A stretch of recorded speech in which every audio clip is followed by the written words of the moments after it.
ছোট ছিনু ভালো ছিনু মা হওয়া যে কি জ্বালা। আমার ছোট বিটি এখন পাকা কলা খায় না। ছোটবেলা তো টিপে টিপে খাওয়াই দিয়েছি পাকা কলা, দিন দুটি করে খেত, এখন পাকা কলা খায় না। আসসালামু আলাইকুম, চলে আসলাম সুন্দর একটা আমি পাকা কলার পুডিং রেসিপি নিয়ে। তো ভিডিওটি দেখতে সাথে থাকেন। প্রথমে পানি দিয়ে আমি চিনি দিয়ে নিলাম, আর হচ্ছে একটু লেবুর রস চিপে নিলাম, কারণ লেবুর রসটা দিলে একটা সুন্দর ফ্লেভার আসে। তারপরে এই যে আমার বিখ্যাত রাজশাহী সেই আগার আগার পাউডার নিয়ে চলে এসেছি। রাজশাহীতে গেছুন তখন এসেছি সাথে করে আগার আগার পাউডার দেওয়ার সাথে সাথে কিন্তু ভালো করে লাড়া দিতে হবে। লাড়া দিয়ে পানির সাথে একবারে মিশা ফেলতে হবে, তাহলে কিন্তু আপনার ভালো করে মিশলেই ভালো করে পুডিংটা সেট হবে। তারপরে হয়ে গেল আমার যখন আঠালো ভাব হবে তখন আমি স্টিলের থালে দিয়েছি, কারণ যেন একটা সুন্দর ডিজাইন হয়। এই তো পাকা পাকা মিষ্টি পাকা কলালি চলে এসেছি। কলা খাবি নি?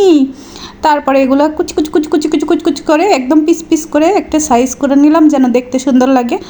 আর কলা তো এমনি সাইজ করতে করতে 2-3টি খেলেছি, এত মিষ্টি ছিল। তারপরে এভাবে স্লাইসগুলো সুন্দর করে একটার পর একটা সাজিয়ে দিচ্ছিলাম যেন সেট হওয়ার পরে দেখতে সুন্দর লাগে।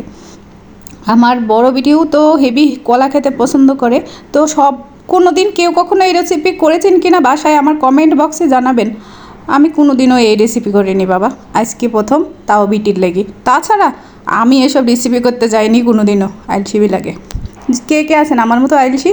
এই যে দেখেন, ফ্রিজে রেখে দিয়েছিলাম সেট করতে, সেট হওয়ার পরে প্লেটটা নিয়ে এসে উল্টান মেরেছি, এই যে হয়ে গেছে কলার পুডিং। দুঃখিত, পাকা কলার পুডিং। আর খেতে যে কি মজা হয়েছিল, এটা কাটার পর পর আমার বড় মেয়ে অর্ধেক খেয়ে ফেলেছে, ছোটোটাও মাশাল্লাহ খুব পছন্দ করেছে। যাক, কলা তো খাওয়াইতে পারছি, পাকা কলা সে একটু মুখে নেয় না।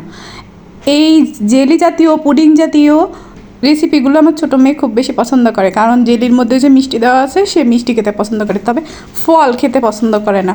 কেমন হলো আমার পাকা কলার পুডিং? ভিডিওটা ভালো লাগলে লাইক কমেন্ট শেয়ার দেবেন। ধন্যবাদ সবাইকে।